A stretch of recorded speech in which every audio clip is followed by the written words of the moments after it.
All right, guys, today I'm going to pick a few brands similar to the Hyundai Elantra N, and I want to share with you why I don't think any of them compare. And I'll actually give you one recommendation that if on a budget you're trying to match this car like for like, that might be your best alternative. But let's go ahead and jump into a few brands. I'm going to cover Subaru, Volkswagen, Honda, and I might throw in a bonus one. But let me share with you guys why I feel like this car is really just in a class of its own, and it's really hard to get all the features that this car has and other brands for the price, for the performance, all of that. Let's get after it.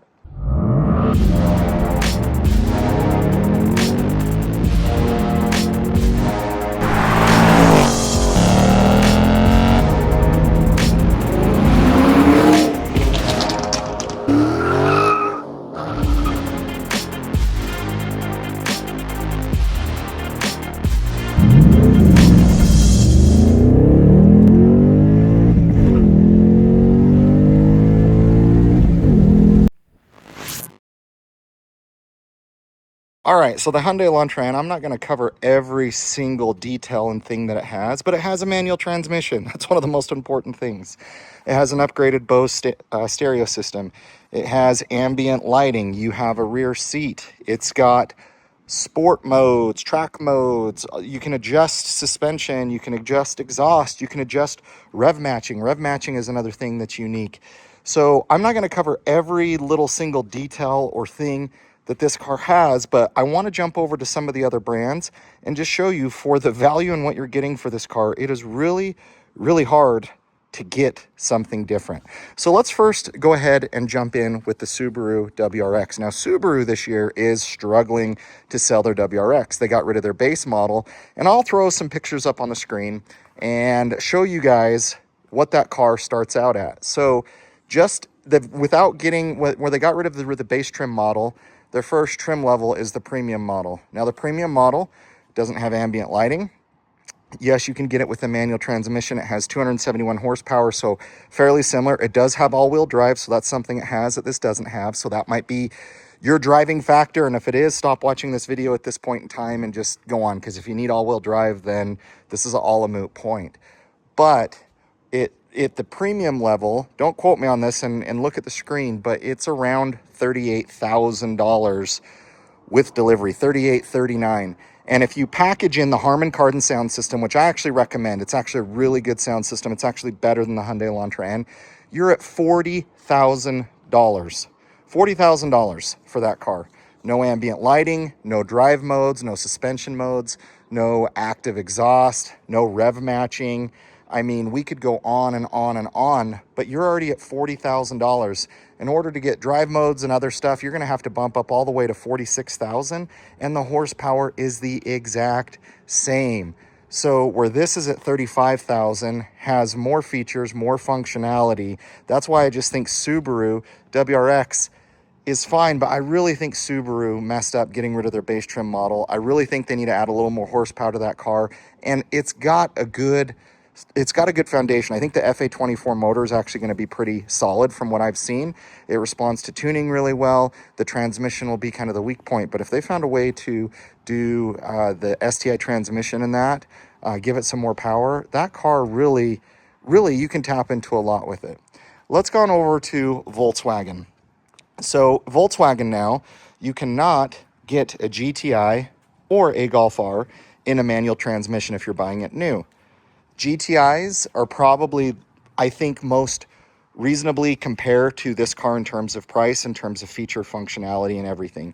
So if you go with the GTI, you're not going to be able to get the manual. You can get the automatic. If you go to the SE trim level, and all trim levels have the ambient lighting, they don't have rev match, you don't have your manual transmission.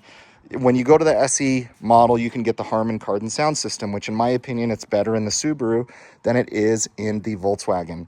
So when you go up to the SE level, it puts you around 37,000.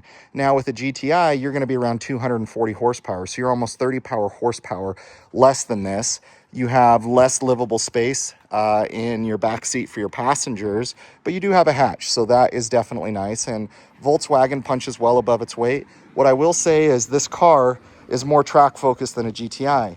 From traction, from cornering, from, you know, even in the trunk where you have the rear brace to help with stability. This car just out of the box brake-wise, I mean, this car is going to stop better. It's going to corner better. It's going to be faster. For the money, you're still cheaper to get a Hyundai Elantra N, and you get a few more features, functionality. You get more space. You get more performance.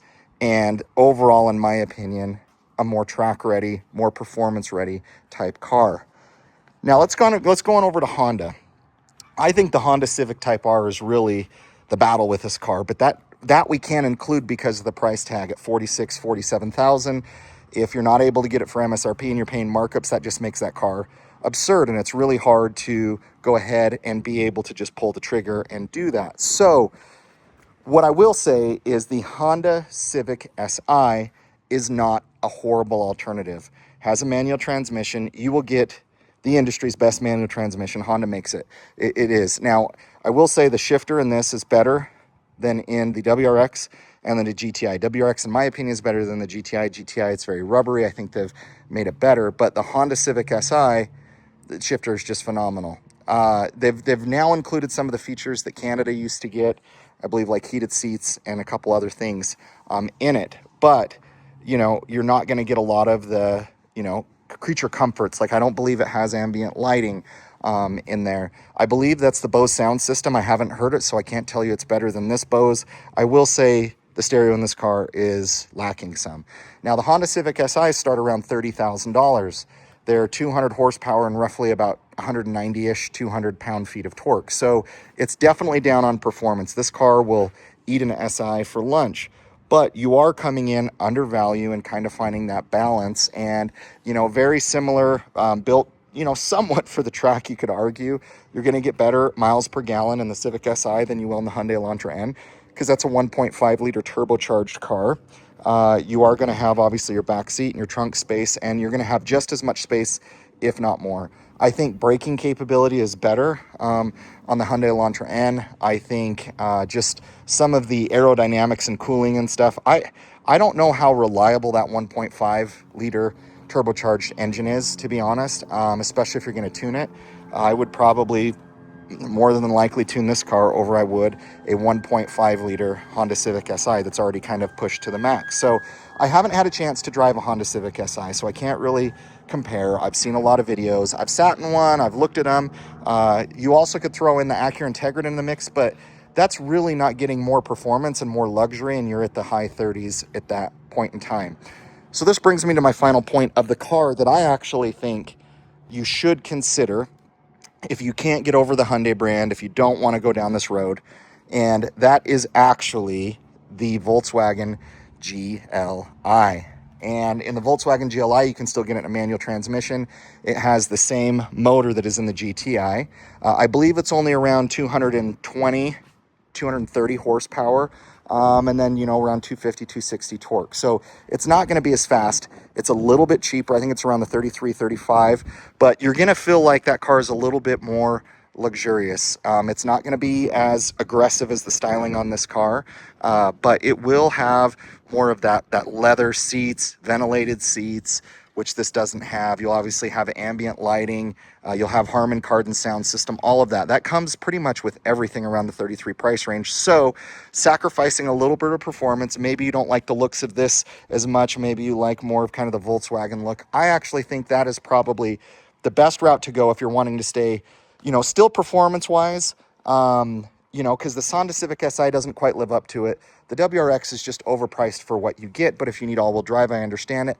The Volkswagen GTI is a good all-around daily driver, performs well. If you want a hot hatch, I get it. But the wheel hop is so much less in this car than the GTI. I have driven the GTI and this car does so well in terms of just keeping the power and keeping the grip down. I haven't driven a GLI, so I can't really comment on that. But overall, I think if I were to have to stay in the same price range and try to match a car the best I could for the price range, performance-wise, feature-wise, I would go with the new Volkswagen GLI. And I think the new design of it is actually really good. I think it stands out really well. And that is the route that I would go. So guys, there's obviously all of your opinions. Something might matter more to you than others. I need a hatchback. I don't care about a manual transmission. I want an automatic. Hey, I want something that looks a little bit more adult-ish. I don't want something as aggressive or something as loud. I maybe don't want a loud exhaust. All the different things can come into play. Maybe I don't like the seats in one car over the other, or I need all-wheel drive. I can't do front-wheel drive. So all of those things might factor into your decision differently than me. But as I'm looking at those cars, some of them I've owned, some of them I've driven, some of them I haven't, though, that is the car that I would choose that compares best to this. But really, if we're being honest, this car is in a class of its own and nothing fully compares to it. Thank you guys for watching. We'll catch you on the next video.